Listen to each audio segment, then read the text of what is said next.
Cody Rhodes' King of the Ring victory at WWE Night of Champions exposed a brutal character transformation. Rhodes didn't just defeat Randy Orton, he surgically destroyed Orton's surgically repaired back, the same injury that nearly ended the Viper's career 2 years ago.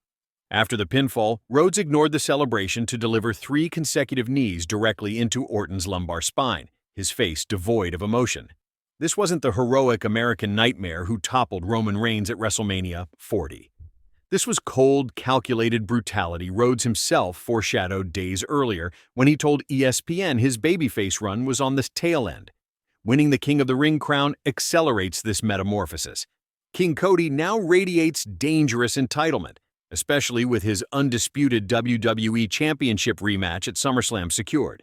His Saudi Arabia performance was a villain's blueprint. Every move screamed that Rhodes believes the championship is his divine right, not something earned through fan connection or respect. The methodical back-targeting proved he'll destroy legends to claim what he considers his.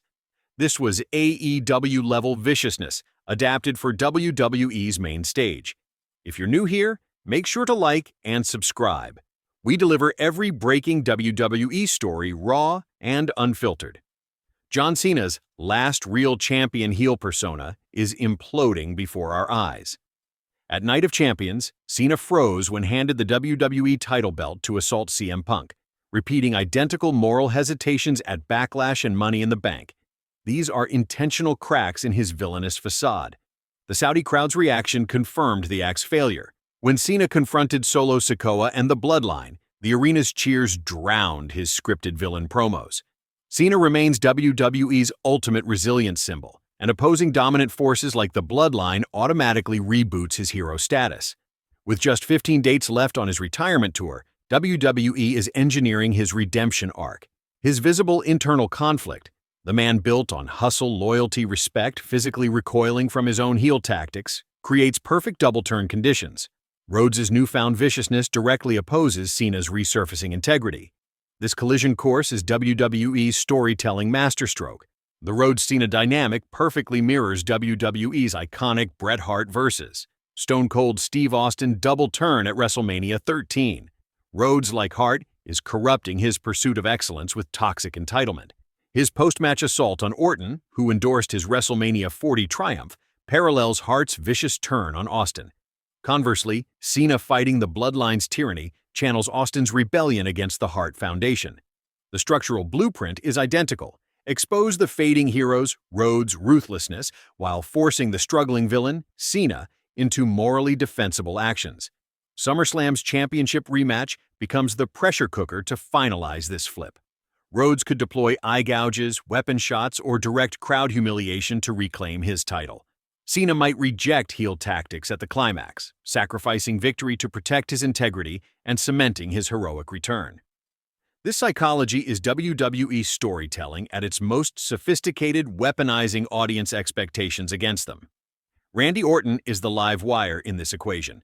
His venomous stare during Rhodes' coronation wasn't respect. It was a predator's promise. Orton's legendary betrayal history makes him the perfect trigger. Backstage sources confirm WWE deliberately highlighted their tension.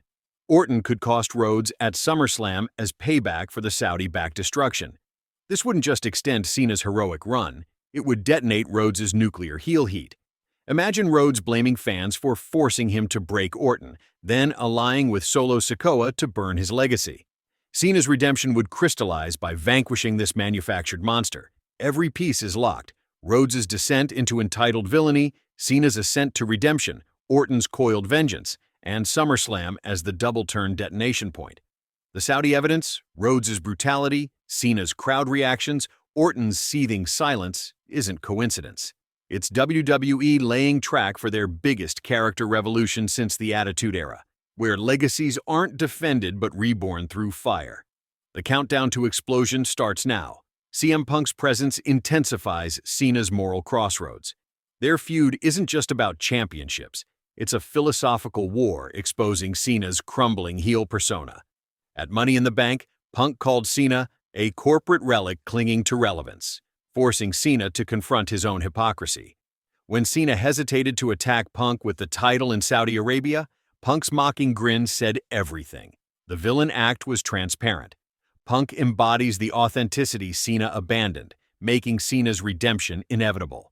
Every interaction highlights Cena's cognitive dissonance. He condemns Punk's disrespect while violating his own respect motto.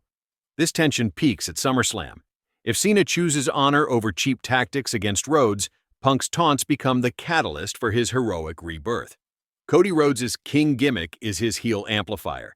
Historically, King of the Ring winners use the crown to justify tyranny. See King Booker, King Corbin. Rhodes' post-victory behavior follows this blueprint. During his coronation, he gripped the scepter like a weapon, not a symbol of goodwill. His Saudi Arabia promo declared he'd rule with an iron fist, a direct nod to despotic characters. Backstage, Matt Hardy noted the crown lets Rhodes demand reverence he hasn't earned, breeding natural fan resentment. At SummerSlam, expect King Cody to weaponize pageantry, throne entrances, condescending decrees, or even corrupt referees. This gimmick accelerates his turn by making entitlement visual. Where American Nightmare symbolized underdog grit, King Cody reeks of unearned privilege, the perfect villain origin. Randy Orton's betrayal isn't speculation, it's foreshadowed. WWE subtly telegraphed this during Rhodes' coronation speech. When Rhodes called Orton a mentor, the camera caught Orton's sneer, a callback to Orton's legend killer persona. Dave Meltzer reports Creative has discussed Orton costing Rhodes the SummerSlam match as poetic justice for the back attack. Orton's history supports this. He turned on Triple H, 2004, the Wyatt family, 2016, and Matt Riddle, 2023, for lesser offenses. The narrative logic is airtight. Rhodes sacrificed loyalty to win the crown. Orton sacrifices Rhodes to reclaim his Viper identity.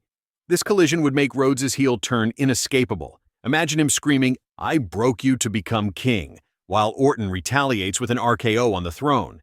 SummerSlam's match psychology will weaponize the double turn. Expect 3 pivotal moments. First, Rhodes will dominate Cena using Saudi-style back-targeting, framing Cena as the resilient underdog.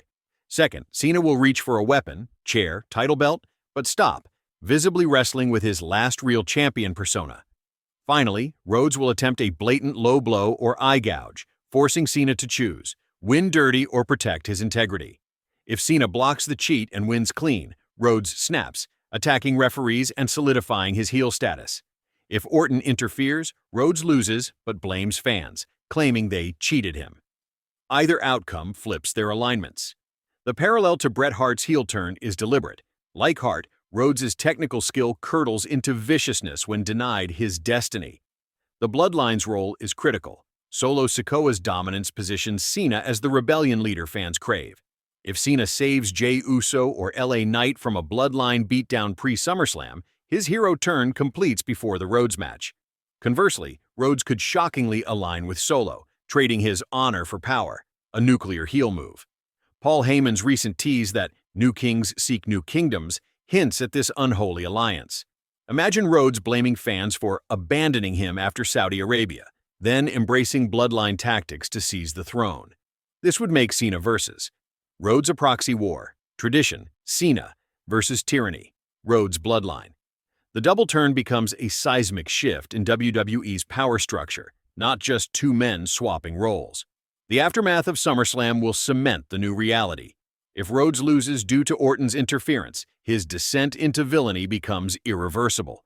Picture him storming Raw the next night, throne demolished, crown shattered, screaming that fans never deserved him. He could embrace his AEW roots, recruiting disgruntled stars like Chad Gable or even Damian Priest to form a toxic new faction, the Court of Nightmares.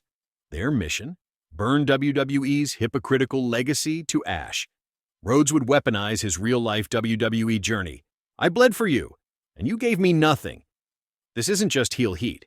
It's nuclear resentment turned into character canon. Cena's victory, meanwhile, triggers his full redemption arc. Imagine him post-SummerSlam refusing to celebrate, instead helping Orton to his feet. A visual echo of Austin helping Bret Hart at WrestleMania 13. His retirement tour shifts from last matches to last stand against darkness. Feuds with Solo Sikoa, King Cody's potential bloodline allies, or even a healed CM Punk become morality plays. Every promo would acknowledge his failed heel experiment. I tried to be your villain, but you reminded me who I am. This isn't nostalgia. It's legacy reforged in conflict. CM Punk remains the wild card. His voice of the voiceless persona could either amplify Cena's heroism or challenge it. If Punk confronts a victorious Cena, demanding credit for exposing his hypocrisy, we get a masterclass in nuance. Two heroes with opposing methods. Punk's purist ideology, wrestling should be real, versus Cena's pragmatic heroism, wrestling should matter. Their collision could main event Survivor Series, not for titles, but for WWE's soul. The Bloodline's evolution is key. Solo Sikoa's tribal chiefdom thrives in chaos. If Rhodes allies with him post-SummerSlam, it creates a super faction of resentment. Cody's manufactured royalty plus Bloodline's savage hierarchy. Heyman's Wiseman role becomes critical. Imagine him whispering to Rhodes, "Roman never had to beg." King's take. Conversely, if Cena inspires Jacob Fatu's rumored face turn, the war becomes generational. Cena, Fatu versus Rhodes/Sikoa. Either path validates the double turn's ripple effect. Long-term, Rhodes' heel run could eclipse his father's legacy. Dusty Rhodes was the working-class hero. Cody becoming everything his father fought against is Shakespearean tragedy. His promos would weaponize that irony. "My father begged for your cheers. I demand your fear." Matches against Jey Uso. "You escaped the bloodline? I am the bloodline now." Or a returning Roman Reigns. "You held my throne warm," become main event pillars. For Cena, this is the farewell tour reimagined. Beating Rhodes at SummerSlam isn't the end. It's Act 1. His final 10 matches could be against manufactured monsters. King Cody, Solo Sikoa, even a corrupted Braun Breaker. Each victory layers his exit with purpose. His last match? Passing the torch to LA Knight or breaking Punk's best-in-the-world claim. When his music hits for the final time, it won't be for nostalgia. It'll be for the hero who came back from the brink. Ending audience engagement. Rhodes' cold brutality in Saudi Arabia, Cena's crumbling heel act, Orton's coiled vengeance. It's all building to a SummerSlam detonation. But what's your take? Was Night of Champions the true point of no return for Cody? Can Cena's redemption feel authentic after his last real champion rants? And where does Orton's betrayal leave the bloodline?